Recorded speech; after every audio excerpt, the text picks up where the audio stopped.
Well, joining me now is Changhua Wu. She is the CEO of the Beijing Future Innovation Center and Executive Director of the Professional Association for China's Environment. Always good to have you back on the show. Thank you, Gerald. So, COP15 seeks to draft out a new global conservation treaty. Some of these targets to prevent biodiversity loss, as we've heard, we know they're needed, but are they achievable? Well, that's a good question to be addressed, actually, particularly through this COP15 process, right? And if you look at the lessons in the last 10 years, the previous 10-year action plan on biodiversity conservation, and they call it the Aichi action plan. I think the conclusion has been clear. We failed in most cases the targets we set 10 years ago. So now it's another round, and it's another decade, and somehow learning from the lessons from previous decade, hopefully somehow global community will be able to come together to put together some sort of action plans that are implementable. But also, I think we have more conditions of support. We have more knowledge. If you look at scientific research, studies, findings, it's fascinating. Compared to 10 years ago, we definitely know more. Not only the scientific details, but also the sense of urgency. And so with that sort of sense of urgency, somehow, hopefully through the technology, through the political aspiration or inspiration, and also through business community and consumers, the public, individuals together, somehow we'll be able to put together a more implementable action plans that are ambitious enough to really reverse the continued loss of nature.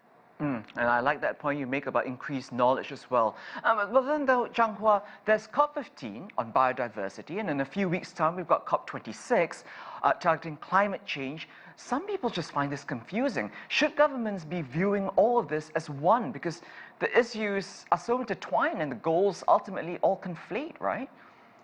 Well, in reality, they are all connected.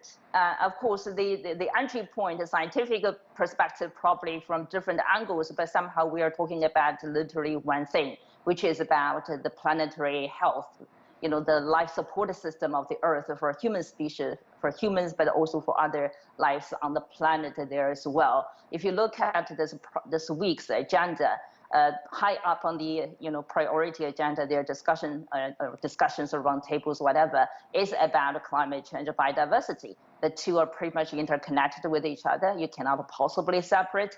On one side, of course, nature has been the biggest carbon sink for the greenhouse gases emissions we've been admitting into the atmosphere. On the other side, actually, and climate change is impacting the nature, impacting how the livelihoods literally of human species on this planet, because we pretty much rely on nature for biodiversity in particular, actually, for food, for shelter, for energy, for medicine, you name it, everything actually.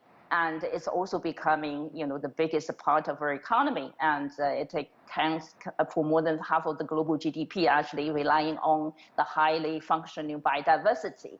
So now we know more. Of course, if you look at the institutional perspective, of course, back in 1992, we had these three vehicles separately. We have climate change framework, we have biodiversity, but also we have land, desertification there. Somehow, I think in the last 3 decades, now moving into the next decade, we know they are very much interconnected with each other. So yes, probably from vehicles perspective, they are still sort of run separately, but somehow, if you look at the sort of solutions there, they are pretty much interconnected with each other. Changhua Wu, always a pleasure to speak with you. Thank you so much for your time. Thank you for having me.